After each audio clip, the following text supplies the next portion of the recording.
Hi, Dr. Q here from Star Nursery. Today we're focusing on what plants need to survive in our desert climate. First of all, except for the plants that you see naturally growing in our surroundings, you need to give them a good start. Most plants that are used in our landscapes are not native, so you must provide them with certain things that Mother Nature can't give them. Our soil here is basically sand, rock, and clay, and in most cases it is very hard to dig in. When you put your plants in the ground, dig the holes 2 to 3 times as wide as the containers they're in. The depth of the hole is not as critical and only needs to be about the same depth or slightly deeper than the root ball of the plant.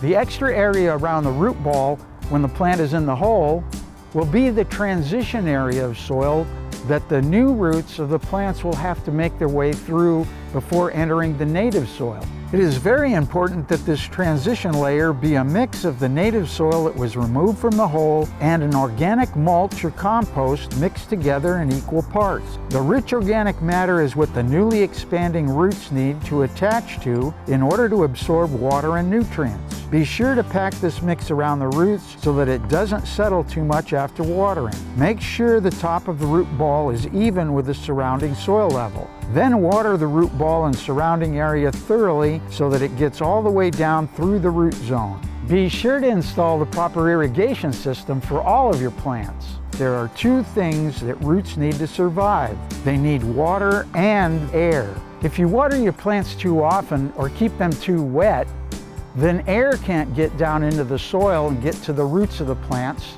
and they will suffocate. It is always best to water your plants longer for deeper penetration than it is to water small amounts more frequently. Also, make sure that you know what exposure your plants need to do well.